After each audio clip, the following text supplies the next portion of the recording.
Welcome to Avant-Garde Entrepreneur. I'm your host, Dr. Trisha Bailey, and I am so glad you're here today with me, my friend.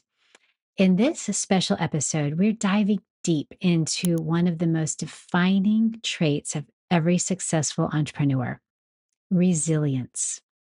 Across three powerful conversations, we'll revisit lessons from Jennifer Johnson, Mo Ahmed, and Steve Duddy, three leaders who faced their own storms, built strength from struggle, and discovered that resilience isn't just about thriving, it's about evolving. Jennifer, can you tell us a little bit about your early career, your life, what it was like growing up for you? So I grew up the second oldest of six siblings on a farm in Minnesota. Tiny town, 750 people. You literally drove by, you blink, you'd miss it. I did not love growing up on a farm. I wanted to be in the big city. I just had loftier goals for myself. And we grew up very poor. We didn't have money. And I would go garage sailing with my grandma on Saturdays to find new to me clothes, which is kind of a precursor to why I started my resale business. But strong foundation, family, grew up Catholic, doing all the things, and had a really strong family, but just wanted something different for myself. And right out of high school, I had the opportunity to go to college to study broadcast journalism because I was going to be that anchor that you Oh, see on yes, yes. still to this day, that is something that I would embrace wholly and completely. But as luck would have it, it was not going to be my path. I actually gave that up for an abusive boyfriend who wanted the control and made a lot of threats that if I went to school, this would happen or that would happen. So did not go to school for that. About a year later, I met my husband and went back to school. I took me 7 years, but I graduated with my AA degree after 7 years. And having worked for someone and having started a business without that degree, finally graduated, got the degree, and my twins were born the next year. So you can imagine I didn't do anything with that, with going back to school and finishing, and raised my kids, ran my first business that I created, which is a wedding and event planning business and a bridal shop. Did that for 12 years until we sold that and moved to Florida. That's a fabulous foundation. We have the entrepreneurs that listen, a lot of them come from farming backgrounds, Mm, or rural backgrounds where mhm, there is a high level of expectation for what they do with their mhm. lives. Many people have experienced abuse in their homes. And when I read a lot of your story, I thought, wow, there's a lot of people in the world who can really relate to this, and it's not really talked about that Mhm. much. One of the things that I realized that the listeners probably need to understand is, what is a lifestyle resale store? So back when I moved to Florida 16, almost 17 years ago, I had an idea because I hadn't sold my bridal shop and wedding and event planning business at that time. I actually ran it absentee. It was kind of at the middle, I would say, the messy middle of the downturn of our economy. We were going through a great recession at the time, 2008, 2009. And I just had this idea. I'm like, nothing exists in my community that is resale, is consignment, which means people bring their stuff to us to sell. It's not donated. They actually get the money when it sells. So customers bring their merchandise in. And the realm of lifestyle means that we do furniture and home decor and clothing and bags and shoes and that kind of thing. So it kind of melds both things together. Think of like Target. That's a lifestyle store. And we're combining all of the elements together, and it's all resale. I'm not sure if the listeners realize that this kind of thing happens in America, because many of the entrepreneurs, that there's such a focus among social businesses on sustainability, Mhm. upcycling, and doing as much as we can with what we have and making the most without creating more of a drain on our environment. So I love the concept of what you're doing, and I love for people to know that this exists here, and that it's for more than just clothes. It's for an entire home. Exactly. And it's a really important part because Back when we started it, that wasn't the reason. But as we've gone on, it's kind of become a mission. Our tagline is going green the designer way. Oh, I love that. Because we're reducing, we're reusing, we're recycling, we're promoting that circular economy, is what we call it. You buy it, you may not like it. You're not going to throw it in the landfill. You're going to bring it in and we're going to try to sell it. Anything that we can't sell, we actually donate to a local charity, then they try to sell it in their store. So it doesn't go to waste. There's always someone out there for something. Someone needs it all the time. It's a great concept. Yeah, it is. You have definitely taken it to the next level. It's amazing. Obviously, living with grace and grit, it means a lot to you if it is the title of your book. So, we also, as you know, we have an international audience. I think a lot of people, even if English is their second language, understand grace, but they might not understand grit as much. So, Sure. you tell us in your words what it means to live with grace and grit. So grace can mean many things to many people. For me, it means that I want to live my life how I want to be remembered. And incidentally, when I work with entrepreneurs, it's one of the things that I work with them on is core values. And that's kind of the base for the book. And one of the questions that I have all of my students work on is, what would you want to be known for? And I want to be known as somebody who lived with grace. And how that looks for me is I want to be kind. I want to be gentle. I want to be helpful. All of those things. And I don't try hard to do those things because it's who I am. And that's kind of the essence of grace. It's whatever you embody, whatever you are, is what you exude and what comes easily to you. It can also be looked at, and how I also look at it is giving yourself grace. Okay. We don't have to be everything to everybody.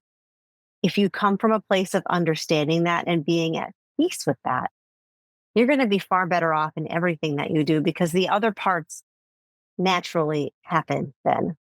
And it's a hard thing to grasp and a hard thing to understand sometimes. But once you get it, once you understand that concept, a light bulb goes on and you're not as hard on yourself, because it's the influences from the outside that are coming at you that make you feel a certain way sometimes. And if you are at peace with that, that helps you live with grace. That helps you live is that, putting it in terms of, you'll see people on TV. And I'm going to just cite Jennifer Aniston because she's the first person that came to my mind. She's a TV actress here in the United States, well known for Friends. When you see her, she looks like she's completely put together. She's always put together. Her hair looks great, but she looks like she's done it effortlessly, like it was nothing.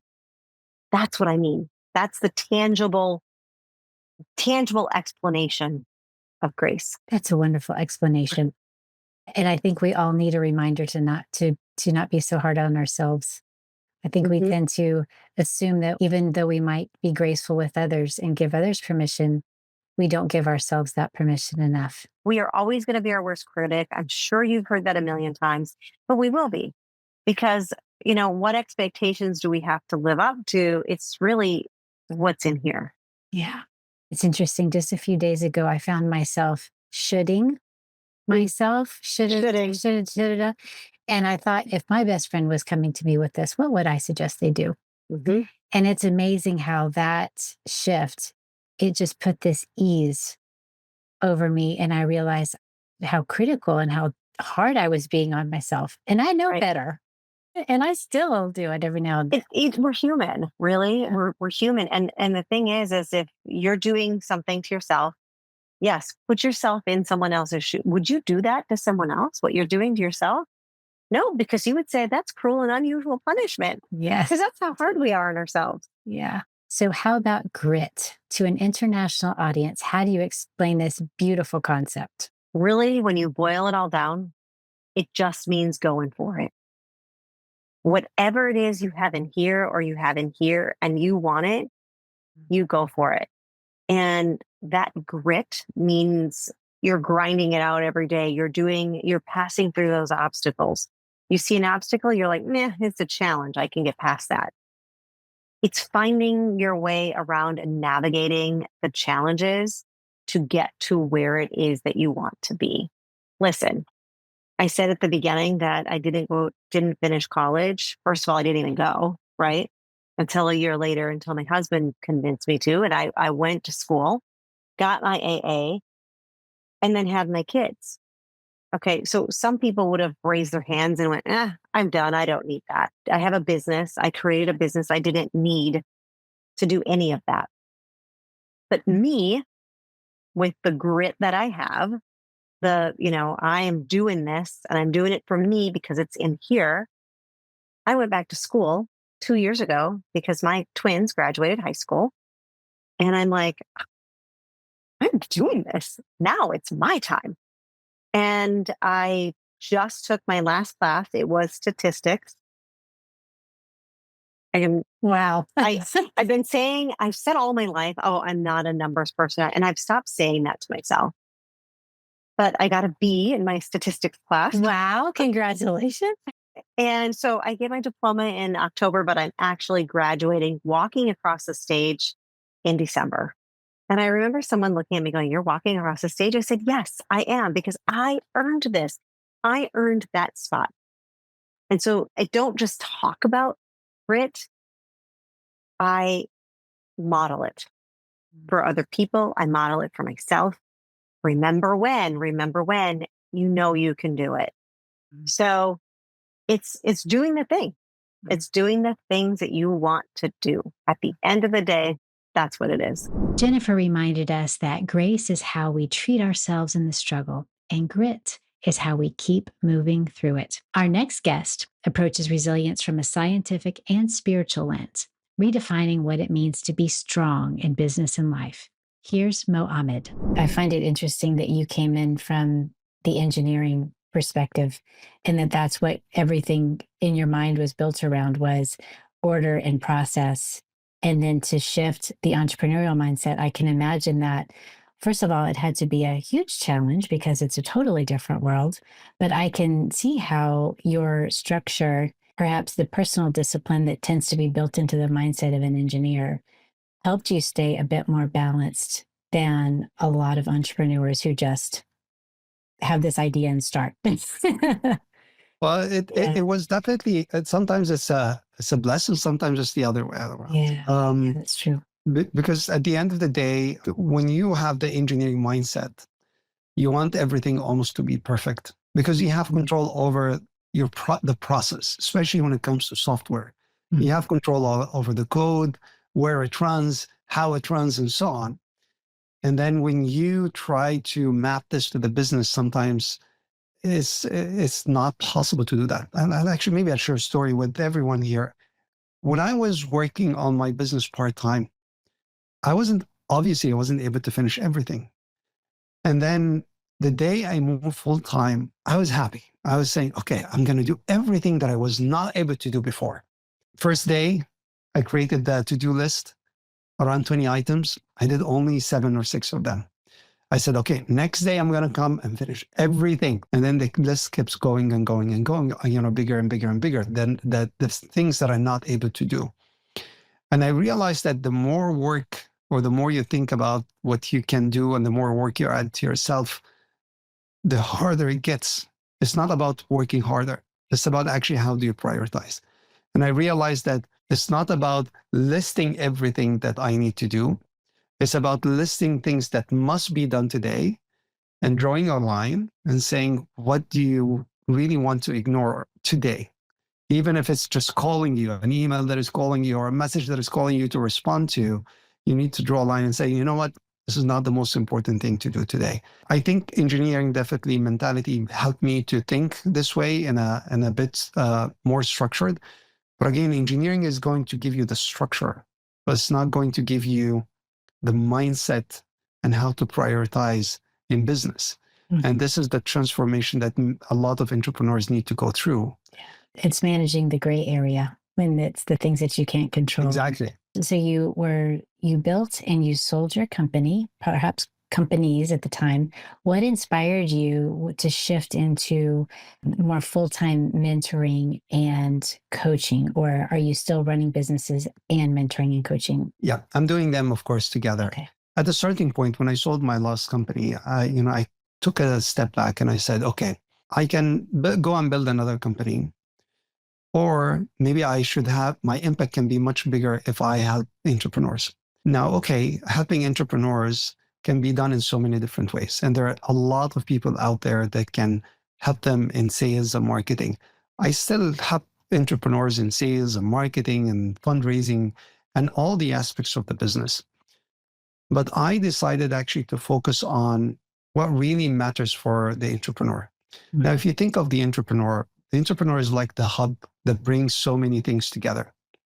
They bring the idea with the resources, with people who are going to build it, and then they make them work in a way that would multiply each other. They raise $10 million and they make it $1 billion. They bring in 10 engineers and they make it an enterprise, a big enterprise. They have a product that's just idea in their mind and they make it a product that is deployed to 1,000 customers. So they are the catalyst to multiply all those together. Now, in order for them to do that, the technical details about building a business, how to do marketing and sales and all of that, there's abundance of this. But how do you as an entrepreneur grow with your business and grow your mindset is the piece that I don't think that is addressed enough in the literature of entrepreneurship and business. A lot of people say, okay, resilience and robustness of your mindset, but what does it mean for you as an entrepreneur? And how can you really work with the challenges of every day and realize the impact of these on your psychology? When I actually guide entrepreneurs, let's say if I work with someone on how do they fundraise, a fundamental part of my work with them is the psychology part. Mm. When I give them a guide, almost every 2-3 pages, or with every step that they do, I talk about the psychology of that step. When you go and talk to a VC, expect to be rejected. What does it mean? I understand that this is how it's going to impact your psychology. But by the way, a no right now does not mean no forever. And this is how you can tackle it. And this is how you can keep your mindset always in the right space. I wanted to increase the impact by working on the mindset, because the mindset is, once the entrepreneur master that piece, they become, invincible. They can handle a lot of things, and unexpected events are going to happen no matter what. This is the nature of business. Now, how do you deal with that and you grow, with it is something really important. Maybe I'll close with this. One of the writers that I love their style and writing is Nassim Taleb. And Nassim Taleb, he writes about different topics in business and politics. And he wrote a book called Anti-Fragile. And the concept here is we have 3 kinds of, I would say, systems or objects. There are systems, when you add pressure to them, they get broken. Those are fragile systems. There are systems that are resilient. When you add some pressure on them, they can withstand the pressure.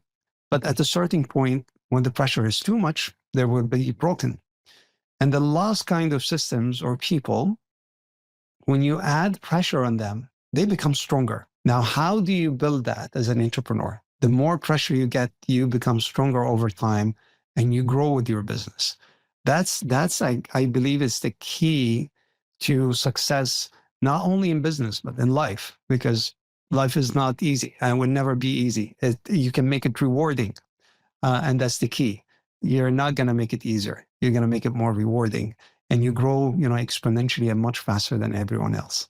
That's a brilliant distinction, that it's not going to be easy, but it is about making it rewarding. Yeah, Exactly. I like that. We have a global audience, many languages, with founders of all ages, and some as young as 16. And some also have decades of experience in helping others lift themselves out of poverty or to a better way of life. So resilience might mean something different depending on one's native language or life experience. So you gave a great analogy about the putting pressure on an object. But can you explain what resilience means to you? Yeah, absolutely. I'll go back actually to my engineering origins. And actually, this is what I did in my book when I tried to explain what is resilience to everyone. So in engineering, when they say that this is a resilient structure, it means that when you add pressure on that structure, let's say you're building a bridge and it gets exposed to the elements and pressure by the cars running on it and so on. A resilient bridge means that with that pressure, it will maintain its form. It does not get deformed into something that would make it broken or unusable. So that's the meaning of resilience in engineering.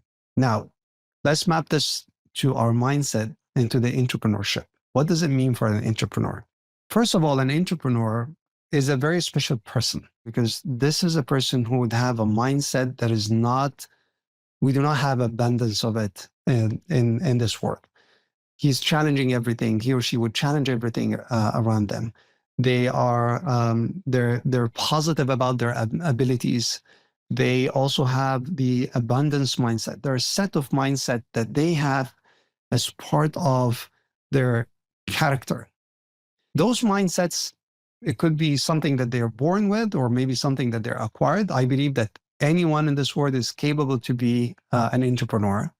It's a decision that they make, but some people are born with that. If you think of that mindset as the form, the mental form of any entrepreneur, and then anything happening to us, unexpected events, you get an invoice that is not expected, or you get, or you get some sort of an event that is not favorable for you or your business. Does that event shift your mindset from, let's say, a positive mindset to becoming a negative person? Or no, you're resilient enough so that when that event happens, you're still maintaining, you're keeping yourself as a positive person. You still believe in your abilities as an entrepreneur. Now, we're not talking about one event. We're talking about so many events that will basically you're going to come across throughout your journey. How do you make sure that those events do not deform your mindset? The other word for it is having a permanent scars. Mm. Or does it leave permanent scars or not? If it leaves a permanent scar, then your resiliency need to be improved. So that's the definition of resiliency in entrepreneurship, or at least my own definition is: how do you maintain a balanced mindset regardless of the elements around you impacting you? Now, there is another word, if you allow me to extend that a bit, there's robustness, right? And this is also another word that is being used frequently. Again, I'll define robustness from engineering and I'll map it to the mindset. Robustness in engineering means that if you have an object and you apply tremendous pressure on it and it gets actually deformed one way or another because of that pressure, once you release that pressure, does it go back to the original form or not? That's the definition of robustness in engineering. Now, let's map it to mindset. Probably, everyone listening to us right now guessed it. If an event takes place and it just changed how I look at things, it made me, not as balanced as I used to be before. If we take out that event, right? Let's say you're going through a series of unfortunate events in your startup and you had to shut down your company. And then everything just went away. And now you're cooling down after, the whole experience is done. Does that again bring you back to the right mindset or not? Or actually you're deformed, your mindset now deformed, that your point of view is negative forever or not? That's again a piece that is important. And also it happens in the day-to-day life. I have an event at the beginning of the day. It made me, feel bad. How do I now by the end of the day, how do I go back to the original mindset and just keep moving with my business? These two are very important in my point of view. These are the crux of the problem in my point of view when it comes to how do you build a stronger entrepreneur. And it doesn't matter how early or you are in your journey, how big or small your business. is key to your success. They say that you often coach or teach to the person that you used to be or a former version of yourself. And it's common that when entrepreneurs get to me, they're already overwhelmed and on the edge of burnout, probably because I have been there myself. So how can entrepreneurs begin if they don't necessarily have a strong baseline for resilience or robustness? How can they start building resilience if they already feel burned out or overwhelmed? This is also another important. Many entrepreneurs think that they can fix everything themselves, Mm. and I understand that. All entrepreneurs they're challengers, and they believe that they have super abilities, and they are special, and they can do a lot more than the average. But when it comes to your mind, you need someone else to help you. I'm talking in depth actually about this in my book, Building a Support Network. Mm. And in your support network, you need actually 3 roles in your life. The first one, you need a mentor. And a mentor is someone who would challenge your mindset. Every time your mindset drifts into something negative or into an area that is not healthy for you and your business, they bring you back by challenging you why you're feeling this way. And they keep actually challenging you until you build that internal voice inside you that would bring you automatically back into the right area or the green area. The second role is an advisor. And the advisor is different from a mentor. A lot of entrepreneurs confuse that. Advisor is someone who would show you around the corner when you do business, someone who is ahead of you. So let's say I'm still fundraising for my startup, and now I'm about to talk to certain kind of VCs. The advisor would tell you, look, those are the things that they're going to be looking for. This is how you should communicate. This is how you should be asking for money, and so on. So they're showing you around the corner so that you're more confident about your next step. And then the last role that you need, and this is very important, and I know that a lot of people, would have it in their life, is a friend and family. But this is important. When we talk about friend and family, it's not just, it's an abstract concept that a lot of people actually forget about why is it important and how to best use it. Now, the friends and family are the ones who are going to help you whenever you're really low when it comes to how you're connecting the business to your personal life. But how can they do that without them knowing what does it mean to be an entrepreneur? I give you an example. When I was a first-time entrepreneur and I was talking to my wife, she would automatically get into the same mode that I have, and she would have the same expectations. When I raised my first VC fund, I thought that we made it. We're going to be, millionaires. We're going to be rich, but it doesn't mean anything in business. She didn't know that. I didn't know that. So we were both wrong. Now, if I have a friend who was an entrepreneur, went through this, he would bring me back, to reality. And he'd tell me, look, it means 1, 2, 3, and it doesn't mean such and such. You need to be realistic about your expectations. Also go and talk to your wife about that. I always encourage entrepreneurs to educate their families about the entrepreneurial mindset and journey. The families of the entrepreneurs are also as special as the entrepreneurs themselves. So they need to make sure that their family members who are supporting them throughout the journey are aware of the entrepreneurial journey, aware of the different stages. What does it mean to have your first 10 customers? What does it mean to have your, venture fund or your first funding? With all of that knowledge, your friends and family will become true supporters, to you throughout the journey. But if you just have them around without them knowing what does it mean and when to support you and when to observe if you're about to slip into, a negative mindset, they're not going to be as helpful. I can see tremendous value in that because most entrepreneurs are not like their friends or family. They're wired differently, as you very well know. And it almost seems like that's something that's important, especially for young entrepreneurs, to begin having conversations with their family about it because it's not easy, especially in a lot of cultures. The expectation is that someone becomes an engineer or a doctor or a scientist or an attorney, something that's tangible that they can tell their friends about. They don't understand this entrepreneurial thing. So whenever and I'm thinking about whenever I've been burned out, that's not the time for me to have a heart-to-heart conversation with someone. So it sounds like maybe get through the fog that you're in, and then when things settle down, start gradually bringing family members in and educating them. Where a few specific ones that might understand a little bit more. Yeah, I would say there's no one way to do it. It depends on the person. Mm-hmm. I know some entrepreneurs who would follow the same approach that you mentioned, and there's some entrepreneurs, they just talk through their frustrations, and sometimes talking through them would make them relieved.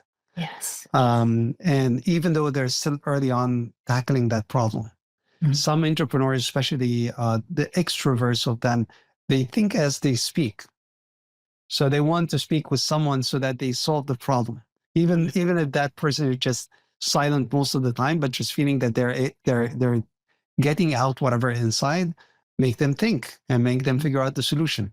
I remember in one session with an entrepreneur, he was also having some issues with fundraising, and I knew about his tendency. He's an extrovert, and I kept left him talking and talking and talking, and then actually as he was talking through his problems, he figured out the solution, and he said, "I'm going to go and apply it." And he said, "Thank you very much." I told him, I did nothing other than other than just listening to you. And some other entrepreneurs, I could see when I look in their eyes, I can see that they have problems and they don't want to basically talk about them. And what I do personally is I tell them, okay, I see that there is something here not working. Let me share a story with you. And just letting them know that they're not alone, number one. And there are different ways to solve the problem. Just trying to crack through the problem by giving them a possible solution through a story. The most important thing for entrepreneurs is just them feeling that they're not the only ones that they're facing those problems. They're not the only ones who cause those problems for themselves, because they feel that that's one of the dilemmas that entrepreneurs have in their mind. They believe in themselves, but because of the problems that they face, they think that they are the ones who brought those problems. Mm-hmm. So sometimes so it's a very lonely business, I would say. But when you bring in the stories from others, look, there's this other entrepreneur, he or she did such and such and such, and this is how they solved it. The first thing they think of, okay, I'm not as bad as I thought. I'm not a stupid person. I thought that I'm just bringing all of that to myself. It's just a common thing. Mm-hmm. Okay, now there is a way to solve it. I see others solve it in a really unconventional way, which I know that I can do. Let me think through it. And then they do not tell me what they want to do, but they go back, think about it, and they come the next session and they say, okay, I think I solved it because of that story. Mo gave us a blueprint for inner strength, how resilience starts with mindset and expands through community. Our final guest, Steve Duddy, shows us what resilience looks like when everything's on the line, when leadership means facing turbulence and still landing the plane. When you're working with new CEOs or people who are CEOs in the making, how do you guide them in? Because typically when it comes to these times of uncertainty, the only way to have confidence getting through them is to have walked through them. And, the emotion has settled down, and the high energy of that emotion has really become wisdom. How do you guide entrepreneurs or as they're approaching the CEO stage and they haven't necessarily been through this, but yet they are the face of the company? How do you give them encouragement so that they know that I got this? And so I think what I start with is, how are you doing and how are you feeling? Right? Because that gives me some insight as to what's keeping them awake at night. And I may even ask them, and there's no right or wrong answer. It's more of helps me understand what they're experiencing. And then I may dig into it and say, okay, why? Let's talk through this. And most of the time when you're done, there is a bit of a, okay, I get it. I think some of the really good leaders out there, they want to be solid. They want people to go, oh my God. And look, we're all human and we're all going to make mistakes and we all have emotion. But for me to try to understand where this individual is, what are they thinking about, where their heads are at, will help me guide them through, okay, let's talk about some ways we might be able to deal with this and see if any of this lands with you. But if I just plow through, most of the time, then I am putting on them what I think they may be experiencing or what I may be, but they're all different. And so I ask them, how are you feeling? What are you doing? Are you talking to the board members? And they may come out and say, oh, my board's putting pressure on me. Okay, let's talk about it. But let's figure out what the source is. Let's figure out where their heads are at. Because the other thing is, Trisha, if they're in a panic, they're not going to hear you, right? Yeah. They got whatever's going on in their head. And you want them to know that they've got a partner, right? Mm-hmm. That's what you're doing in our world is you're partnering with them. Mm-hmm. And you're saying, okay, you're not alone. I'm your wingman on this, but let's talk about it. This is an open, frank conversation so I can provide some suggestions to you. And so that's what I would start with is where's your head at? There's a lot of wisdom in that for entrepreneurs in general when they're facing times of uncertainty is to have that pause and ask themselves, it just kind of taking that break and getting in touch with where they are. How am I thinking? How am I feeling? Obviously, talking to someone about it is the best thing, but starting with writing it out sounds like a great place to at least get yourself centered so that you can lead even in your family and lead among your friend group. And it's that confidence, again, when you meet with the team, because that's the other thing I highly recommend during, these uncertain times, rather than having fragmented conversations going on. If you have a management team, get your management team together and ask them, where is everybody at? And so that will help you gauge as to whether your management team is being able to read the room right. And then you also want the management team to be able to come to you and saying, okay, I've got my concerns. Again, no matter the level, they're all going to have concerns. And so that gives the management team communication, and it gives the management team the feeling of, I'm not alone. I've got others within the company that are working through this with me. And I've got, in this case, Steve, that I can go to and we can talk about that. And then we get the teams together. I remember going through this with COVID and sitting down with them and organizing a presentation and calling it out and saying, this is what it is. Here's how we're going to plan. And we're going to call an audible. At least when they walk out, they feel like they've got an open door, right? At least they realize you're not burying your head in the sand and ignoring the situation, because to me, that's worse. Yeah. Right? Not acknowledging what's going on around us. I think is one of the worst things you can do as a leader, because it gives them the impression of either you don't care or you're living in a different world and they're not going to understand what's going on. You read the room again as you're talking about it, and you'll see expressions on people's faces. You can tell who's embracing this, who's not quite there and is distracted. But yeah, I think you're right. Whether you're writing it down, whether you're having verbal communication with the team, it could be through emails, or at least letting them know there is somebody at the helm that's got this. Let's just all do it together. When you're working with a CEO or with a team, let's say the CEO, and there's someone on the team who, for lack of a better term, they're not going to make it. They've got either too much going on in their lives, or there's something in their mind that there's some sort of block and they're just not going to be able to make it to that next level, whether it's due to this uncertainty that's happening or whether it's due to a shift in the business, not anything that's necessarily global uncertainty, but something that's a trajectory shift in the business as they're going from one level to the next. How do you guide CEOs to either have those conversations or to help the person gently offload themselves? Okay.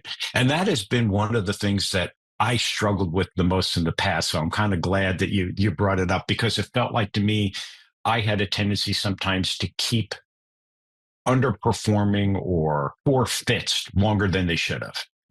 And I think, I've had a shift to there's two things you need to do. As cold and as callous as it may seem, you have to make sure whatever their responsibility is being picked up somewhere, at least temporarily. Okay. And then you have what I call a coaching and counseling session where you call it out and just say, look, we're depending on you. And this is, a conversation I had with my group at one point where I just said, we're a group of rowers. I happen to be the coxswain. I'm calling the stroke on this. everybody's got to row in unison. If we don't row in unison, we're not going to win the race. But if you don't want to row, you're going to have to get out of the boat. And we're going to have to put somebody else in that's willing to row. You know, you have all of the policies and procedures you have to follow when it comes to an employee. But I first believe in trying to get to okay, and depending on how drastic the fall off is, Trisha, you know, there have been situations where people have had personal problems, and whether it is marital problems, whether it is substance abuse issues or whatever it might be, getting to the bottom of that, I think, is critical. Because again, in fairness to the employee and to the company, being able to look at that first. But if it's purely they're just not going to rise to the next level, then that's a conversation you have to have. And just say, this is what we're needing. This is what this role requires. And you're either going to have to step out and you put them on a performance, program, but you prep for the slack, pick up the slack and get the bullpen warming up, because there's a good chance they're not going to make it. You'd like to see it, but it's a good chance they're not. If someone senses that the person is not going to make it, is it highly likely that they're not going to make it? I've seen some people turn around. There have been some people turning around. I think there's also an interesting discussion when somebody comes to me and says to me, hey, I've been offered another job, and we'll talk about it. And they'll say, yeah, and it's more money. I think all but one situation, I've never offered more money, because when it comes to a more money offer, it's going to come back again. And so at that point in time, I pretty much write it off and just say, look, I'm not here to counter offer your employment, unless, like I said, there was one individual where I think they had a fair point. But money is one of those conversations where I know if we're having it now, we're going to have it again. But there are some people that make the turnaround and go, wow, they just surprised me. We had a sit down, come into Jesus with it and said, okay, this is what has to happen. And some people are able to do it, and there are just some that are not. And it's what the hardest part is being fair to allow them to play out, but also put a reasonable timeline in place for that to happen. Because if you keep hoping and waiting, you're going to be 6 months of, poor productivity, and it could bring the rest of the team down depending on their attitude. Right. And so you've probably seen this too, where you're going, oh, it's bad karma here. And so this is more than performance. They're changing, the mentality in the office, and I can't have that either. When we think about the resilience that it takes and the challenges that CEOs face, especially the turbulence, I kind of equate it to an airplane. There's always going to be turbulence when you're going from one level to the next. Have you ever worked with any CEOs who want to quit or are ready to quit or ready to cash in their chips? Yeah, I've had many say this looked a lot more fun from a distance. Yeah. Right. And then I tried to understand, so what did you think it was going to be? Right. And if you think this is kind of like being in a relationship, Trisha, right? Because their work, however you want to cut it, it's work. You're going to have ups and downs. You're going to have pressures. You're going to have politics. But it more comes down to, okay, so what did you expect it to be? And is this something that we can work through together? Or are you really saying to me, I don't want to do this? I've actually had more. I have one situation now where somebody's come to me and said, I have a CEO, they're an investor. I have a CEO who they're just not going to make it. We went into this thing thinking they were fired up. They had this great knowledge, good people person, but just are not pulling the skills together. And talking to the board member about, okay, so what do you do with that? But for the most part, I think unfortunately what happens is a lot of CEOs, rather than seeking help, they either throw up their hands and just go, I don't know what you want me to do with it, or they just keep their head down and plowing ahead, business as usual. And somebody's got to come to them and say, this isn't working. You're not making money. You're burning too much cash. You're losing employees. Pick any of those. On occasion, I've had CEOs come to me and say, this is just a lot more work than what I was anticipating. People say to me, oh my God, this raising money is just dreadful. Yeah, yes, it is, right? You're going to have to do this for pretty much your entire career as a CEO, right? And so if you don't like raising money, this is going to be an issue. And that's one of the biggest things that I do see is just saying, I hate raising money and I don't want to be a CEO anymore because I just don't want to have to do that. And look, it's not for everybody. That would be the biggest issue I think I run into when people are saying, I just don't want to do this anymore. It's Mhm. really the money raising part of it. Some of it's the people, but it's really the money raising and dealing with boards. Mm-hmm. What is your advice for them around the mindset guidance that you give them around to break through raising money? And so I try to tell them that everybody's experienced the same thing, and you have to kiss a lot of frogs to find the prince. Mm-hmm. And I try to set the expectations up front of saying this is not going to be a quick process. And I have one company I'm working with now where I'm encouraging them and saying the best time to raise money is when you don't need it, because there's less pressure on you and the price of the money is much better. The minute you need it and they sense blood in the water, the dynamics change. Mm-hmm.